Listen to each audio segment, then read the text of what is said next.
Hey guys, welcome back to my channel. I am a little bit mad right now. I had filmed all day yesterday how I made my Valentine's Day signs to share with you today.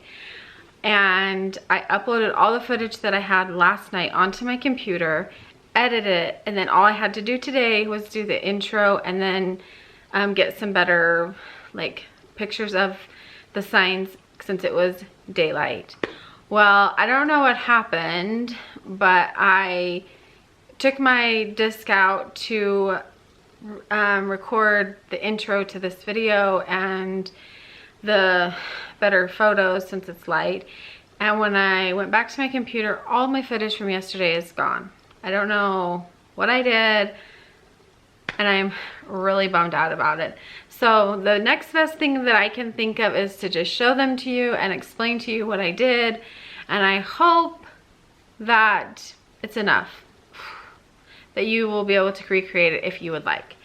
So I am not the best YouTuber, obviously. I lose the footage.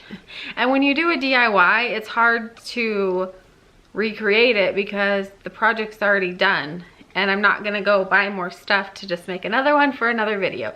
So I hope you will forgive me. I will work on getting better at this. Anyway, let's do this. Okay, deep breaths, because I'm very mad and I don't want to cry. Like, I'm that mad. Anyway, they're really simple to make. You probably have a sign at home that you can do this with. And I did buy something at Hobby Lobby that was $10.99 and it was on sale, half off. So, like I said, very inexpensive.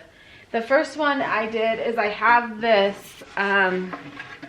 this sign that I got from Huckleberry Ave, and all I did on the back was add some fabric, and literally all I did was measure the back of the sign and cut my fabric to match.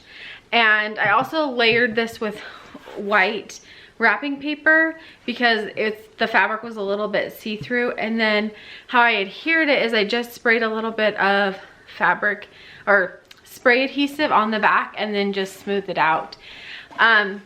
It's not perfect, and I wish that I had when I cut my fabric, I had noticed that I hadn't did the hearts weren't exactly perfect, but like I said, it is what it is, and I didn't really realize it until I started putting it down, and I was like, ooh. Old me would have scrapped the idea and just been done with it, but the new me for 2020 is embracing imperfectionism. I'm embracing not being perfect or not having to have things perfect. So anyway, it's really cute, it's huge, and like I said, you can do this with any kind of sign that you have at home.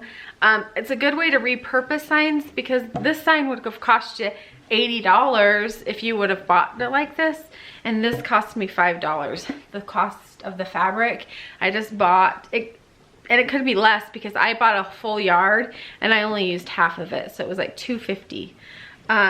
So $2.50 for a huge sign for Valentine's Day that I'm only gonna have up for a couple weeks is perfect for me. Okay, moving on to the next sign. I bought this, I'm gonna show you the back first, this piece of pine from Hobby Lobby. It was $10.99, and all I did was stain it with Minwax stain, and then I printed out Be Mine on computer paper, and I cut it all out, laid it down, and traced the outer edge of it.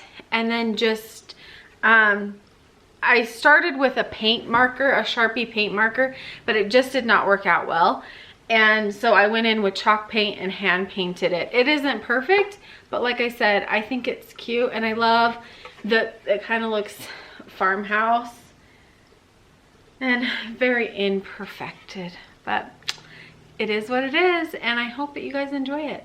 And like I said, this was only $10.99 and it was half off. If you want to see, there's the tag. It was just in the wood section. You also could make, if you have some wood at home, you could also do this with it. I, however, do not. Oh, sorry, it was upside down. And now it's backwards. But anyway, I will show you guys a close-up of these on my shelf and how I styled them. Like I said, if you have any questions about how I did these, please leave them in the comments below. This is not how I intended this video to be, but unfortunately, it is what it is. But, I mean, you guys know how to stain a board, right? I mean, because that's what it was. Picture or video of me staining this board and cutting the fabric. So I think you can figure it out. If you can't, let me know in the description box below and I will walk you through it. I hope you guys enjoyed this video. Please give it a thumbs up even though it's not the greatest. And subscribe if you haven't already, and I promise my next video will be much better. So take care and I'll see you next time.